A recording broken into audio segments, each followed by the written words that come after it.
C'est une veuve qui perd son fils unique. C'est dans cette situation terrible que Jésus vient à sa rencontre. Aujourd'hui, nous allons voir une rencontre entre Jésus et la veuve de Naïn. Restez avec nous.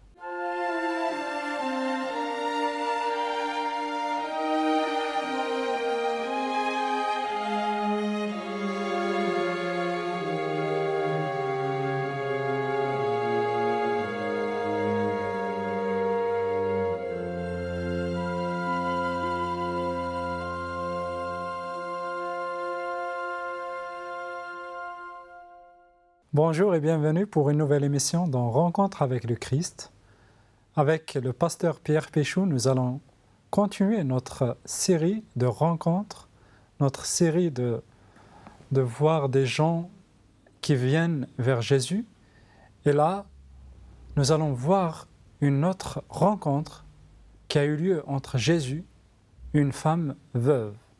Un miracle va se produire, mais le plus important, c'est cette rencontre entre Jésus et cette femme ou cette veuve de Naïn. Bonjour et bienvenue Pierre. Bonjour Anafi, merci à nouveau de m'accueillir pour ce moment de partage et j'accueille aussi tous nos auditeurs, tous nos amis qui nous écoutent. Toujours avec joie de t'avoir ici avec nous dans ce studio. Alors Pierre, tu es venu aujourd'hui avec un miracle ou avec une rencontre? Les deux. Ok, alors... On lit le texte peut-être? C'est mieux, je pense. Donc c'est l'évangile de Luc au chapitre 7 et je lirai à partir du verset 11. Luc 7, des versets 11 à 17. Ensuite, Jésus se rendit dans une ville appelée Naïn. Ses disciples et une grande foule faisaient route avec lui. Lorsqu'il approcha de la porte de la ville, on portait en terre un homme, fils unique de sa mère, qui était veuve.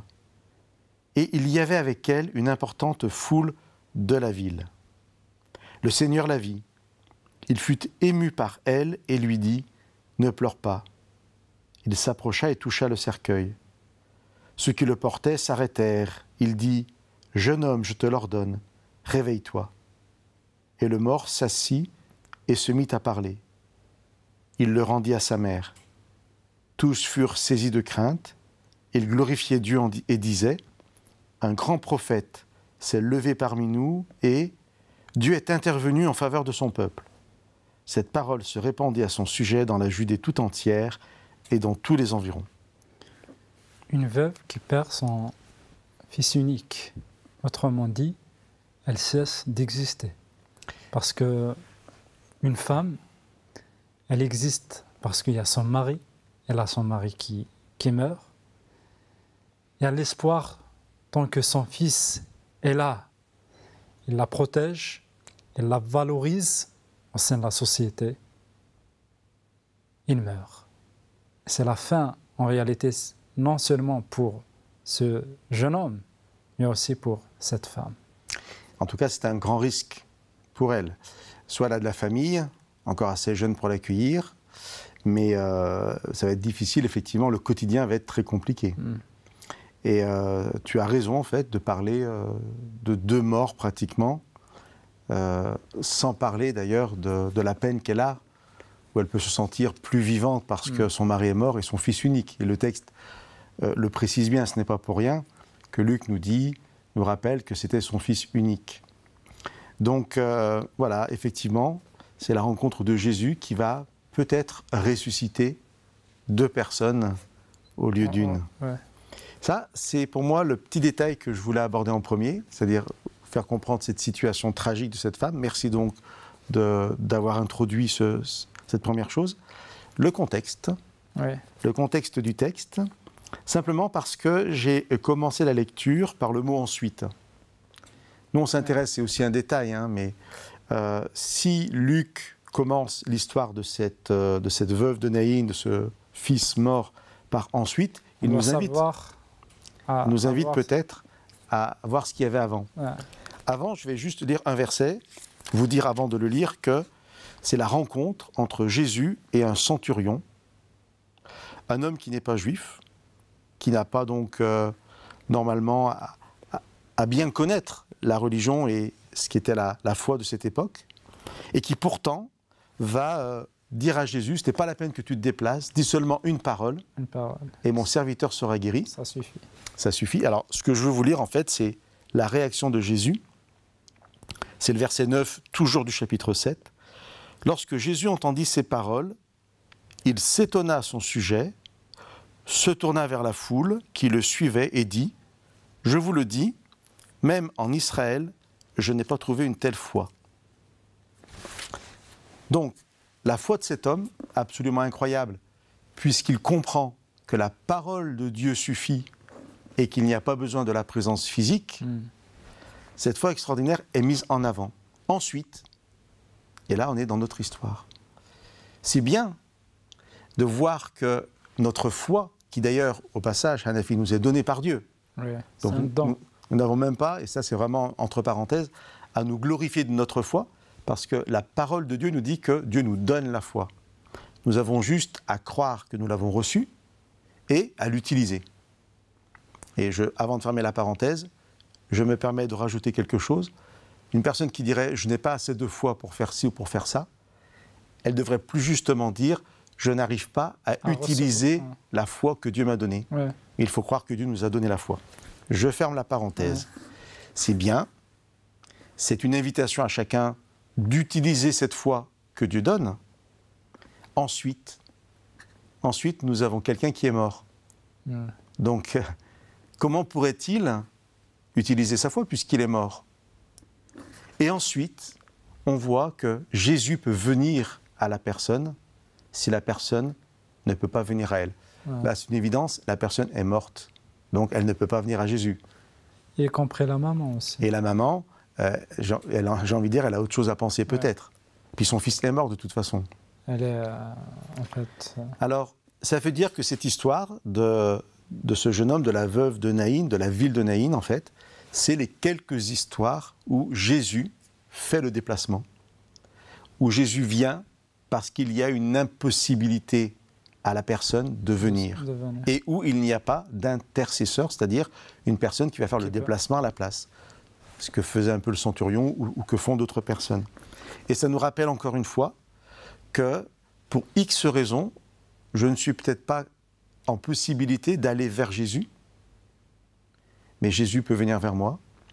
Soit j'ai la foi, je sais et je peux aller vers Jésus, soit il m'est demandé de l'accueillir. Et là, il n'y a même pas d'accueil, puisque ce jeune homme est mort. C'est vraiment l'irruption de Jésus dans une situation dramatique pour faire vaincre la vie sur la mort. C'est ça vraiment. Et tu sais que tout le temps, Hanafi, nous en fait, on est sensible à comment on va pouvoir actualiser toutes les rencontres. Ces rencontres-là. C'est très intéressant de voir les différentes rencontres de Jésus avec des personnes, mais chaque rencontre, elle peut s'accomplir dans notre propre vie. En fait, toutes ces rencontres, ce ne sont que des leçons, parce qu'elles se répètent dans l'histoire, tandis que Jésus est vivant, il peut faire et refaire les mêmes choses. Exactement. Et moi, je pense qu'on pourrait partager une prière avec nos amis, nos auditeurs. C'est une prière qui serait de dire, voilà, Seigneur Jésus, je veux t'accueillir comme cette personne t'a accueilli. Viens faire irruption dans ma vie comme tu as fait chez cette femme. Sois porteur de la vie, sois vainqueur par ta vie de la mort, comme tu l'as été pour ce jeune homme. Voilà, on se réfère à ces histoires. Ça nous donne de l'assurance, parce que comme tu viens de le dire, si Jésus l'a fait une fois, il peut le refaire, et même il veut le refaire. C'est intéressant de voir encore d'autres détails. C'est celui des foules. Il y a deux foules qui viennent l'une vers l'autre, où Jésus, accompagné d'une foule, qui va à l'encontre de la grande foule qui faisait route avec la femme pour l'accompagner dans son deuil. Et tu me faisais remarquer, avant que nous débutions l'émission, un détail intéressant, c'est qu'il y a peut-être des centaines de personnes qui sont avec cette femme, qui sont dans l'empathie parce qu'elle a déjà perdu son mari. Et le texte nous dit « Le Seigneur la vit ». Bien entendu, elle est sur le devant puisqu'elle est proche du cercueil. On peut imaginer que le cercueil est porté, il y a un cortège derrière. Mais quand même, c'était intéressant que tu me fasses remarquer que Jésus la voit, elle. Il la distingue parmi les autres. Et ce qui est intéressant, quand tu partages cela, c'est qu'il y a deux foules, et de ces deux foules, il y a deux personnes dans chaque foule. Cette femme et Jésus. Et je crois que malgré des centaines de personnes, Jésus voit cette femme, et malgré peut-être une autre foule qui pourrait représenter la communauté des croyants, parce que la foule qui suit Jésus, c'est un peu la foule des disciples, qui sont dans la même démarche que celle de Jésus, eh bien, on peut distinguer Jésus aussi. Oui, il y a ce point, et parfois aussi, il y a quelques personnes, il y a des gens qui croient que Jésus ne les voit pas dans leur souffrance. Jésus, en fait, voilà, peut-être il est avec tout le monde, sauf avec moi. Je suis dans ma tristesse, je suis dans ma souffrance, je suis dans mes problèmes. Il n'y a personne qui s'intéresse à moi. Or que là, on voit que Jésus, en fait, ses yeux sont braqués sur la personne qu'il fallait vraiment, qui est dans le besoin. Oui, tu es en train de tirer une autre leçon pour nous. Et en même temps, ce que tu me dis ici, Anafi, va me poser un problème. Parce que dans ce que tu dis, ça veut dire, voilà, enfin, c'est ce qu'on a vu ensemble, hein, que Jésus porte sur cette femme ce regard, il s'intéresse à elle. Et pourtant, elle est déjà veuve. Et pourtant, elle a perdu son fils. Et ça va nous demander de nous interroger sur le moment où Jésus fait irruption dans ma vie. Je vais continuer la lecture et revenir sur Jésus qui arrive justement.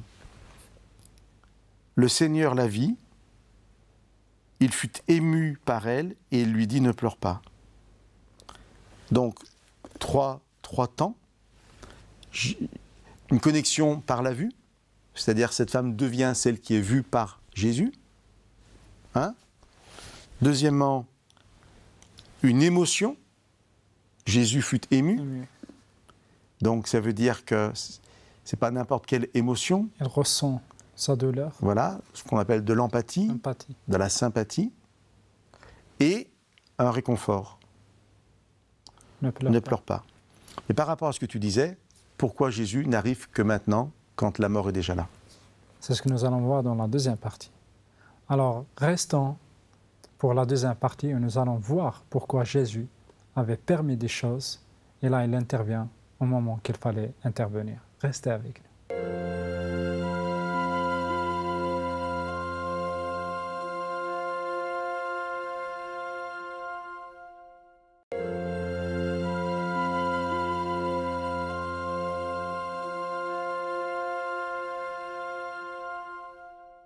Bienvenue pour la deuxième partie de notre rencontre, Jésus et la veuve de Naïn.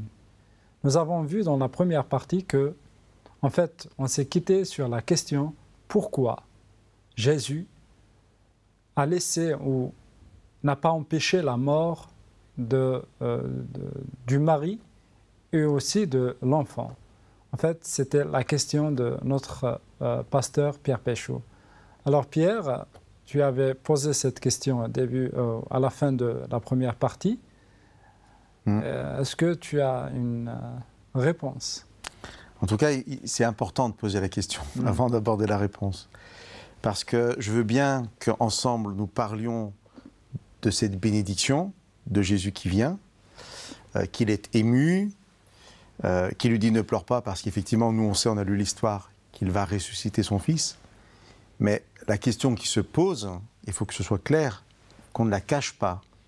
C'est si Jésus a le pouvoir de ressusciter son fils, pourquoi l'a-t-il laissé mourir? Il avait aussi le pouvoir que son fils ne meure pas. Et puis, la réponse ne peut pas simplement être « il va le ressusciter », parce qu'il reste l'histoire du Père. Oui, c'est ça. Je dirais peut-être heureusement. Parce que dans la vie de chaque jour, combien de personnes, en fait, qui perdent comment dirais-je, des proches, Des conjoints, des des proches, conjoints, des enfants. des parents, et là, on ne les voit pas. C'est que on s'inscrit dans la même réalité que cette femme, en fait. Alors, ce qu'on est en train de dire là, ça veut dire que on va voir ensemble ce que le texte nous apprend et ce que le texte ne nous apprend pas. Oui. Tu vois ce que je veux dire? Alors, commençons par la deuxième partie. Le texte n'est pas en train de nous dire si je crois en Jésus, si Jésus vient vers moi, si je l'accueille, eh bien, plus personne ne mourra. Le texte nous dit, là c'est la partie positive, nous apprend que Jésus a le pouvoir de la résurrection. Et que si ça s'est passé une fois, ça se reproduira.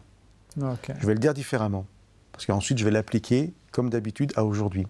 Mais ça ne veut pas dire que, voilà, il y a un temps aussi pour la résurrection. Oui, c'est ça. En fait, ce texte nous dit, quand Jésus vient avec le pouvoir de la résurrection. Et ça, comment cette phrase, ça va s'appliquer dans notre réalité d'aujourd'hui? Et voilà. Eh bien, de deux façons en fait. C'est-à-dire, pour que nos auditeurs comprennent plus facilement, on va parler de deux résurrections et de deux venues. Je vais commencer par la seconde. Nous savons qu'un jour, Jésus reviendra. Pourquoi nous le savons? Parce qu'il l'a dit, tout simplement. En plus, c'est notre espérance. C'est notre espérance, mais qui ne se fonde pas simplement sur un espoir humain, mais sur une parole de Dieu, sur la parole biblique qui dit « Jésus revient », Jésus le dit lui-même. Alors ça, c'est là, quand Jésus reviendra, tout sera fini, ça sera la nouvelle terre, et les morts ressusciteront. Quand je dis ça, je dis que ceux qui sont enterrés dans les cimetières ressusciteront. Mais maintenant, il y a une façon spirituelle d'aborder les choses, et cette façon-là, nous en avons souvent parlé, c'est la venue de Jésus dans ma vie personnelle.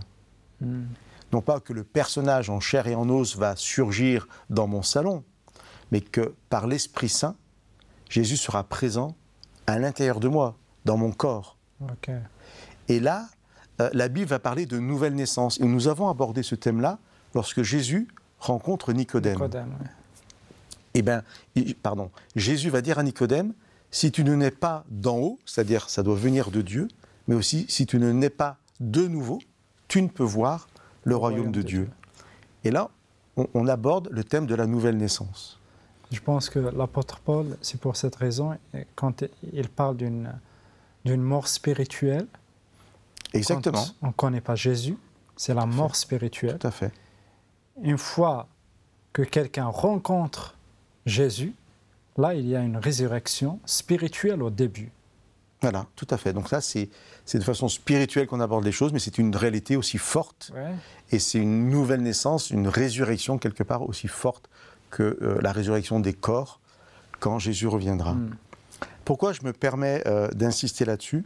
Parce qu'on va voir d'autres détails dans le texte qui vont vraiment dans ce sens. Donc je résume, le texte ne nous dit pas « croyez en Jésus et plus personne ne mourra autour de vous », mais « croyez en Jésus et vous vous inscrivez dans cette espérance de la résurrection. Si ce n'est pas tout de suite, ça sera au retour de Jésus. » Pourquoi pas, hein? Les miracles sont encore possibles aujourd'hui. Moi, le premier, si je perdais ma fille, j'aimerais qu'elle ressuscite le jour même. Mais ça, j'ai envie de dire, peu de chances que ça arrive. Ce n'est pas tous les jours qu'il y a des miracles de cette puissance qui se passe.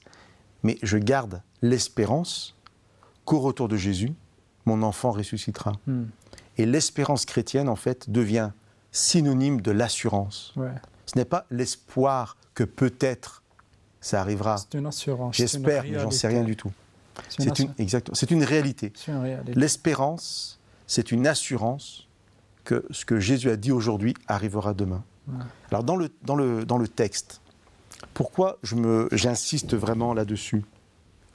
Si nous faisons attention aux détails, une fois que Jésus a parlé avec cette femme, hein, on avait vu un peu en détail le verset 13, il la vit, il fut ému par elle et il lui dit « ne pleure pas ».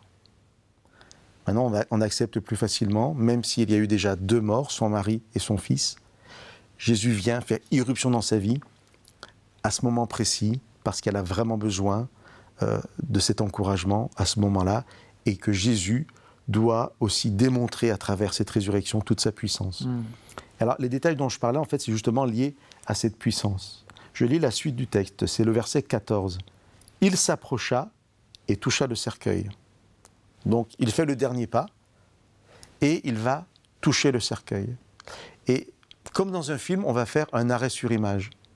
L'image arrêtée, comme une photo, c'est la foule qui vient de se figer, ceux qui portent le cercueil qui viennent de s'arrêter, et la main de Jésus, la simple main qui fait arrêter toute cette foule et qui touche le cercueil. Alors là, on voit l'autorité de Jésus. Moi, je vois l'autorité de Jésus en deux choses. C'est que ça ne doit pas être si facile que ça d'arrêter une foule qui marche. Il y a des centaines de personnes, tous... Qui se dirigent vers le cimetière. Vers le cimetière, tout le monde ne voit pas. Mais alors, on a l'impression que vraiment, on est presque déjà dans du miracle. Ouais. La simple main de Jésus stoppe la marche de la mort. J'aime bien cette image. Une marche vers la mort. En fait. De la mort vers la mort. Vers la mort. C'est Parce ça, que, voilà, tout à fait. ils veulent enterrer ce garçon. Il n'y a plus d'espoir. C'est bon, on a terminé avec lui. Et là, chacun rentre. La mort, c'est comme si la mort avait vaincu. Là, elle a eu quelqu'un pour elle. Jésus s'approche, met la main comme ça, j'imagine, et là, clac. Cette progression de la mort s'arrête net. Ouais. Deuxième élément, c'est que Jésus touche. Et en touchant, Jésus commet un acte grave par rapport à la loi de l'époque, c'est qu'il sera impur. Parce que dans l'Ancien Testament, en fait, toucher un mort ou toucher même le cercueil, je pense. Oui, bien sûr. C'est impur. Tout à fait. En fait, il y a un temps pour devenir clean, quoi. Il y a un temps pour devenir clean. Il y a un temps, effectivement, pour ne plus être impur. Oui. Mais il y a différents niveaux d'impureté. Tout contact avec un mort ou les objets qui ont touché un mort, c'est la plus grave des impuretés. Ouais. Moi, je reste sur mon image arrêtée, en essayant d'imaginer, quand Jésus pose la main sur le cercueil, la réaction des gens. Parce que là, on est vraiment dans quelque chose, c'est grave, quoi. Enfin, qu'est-ce qu'il est en train de faire? Ouais. Premier signe d'autorité, la foule qui s'arrête, Jésus qui pose la main.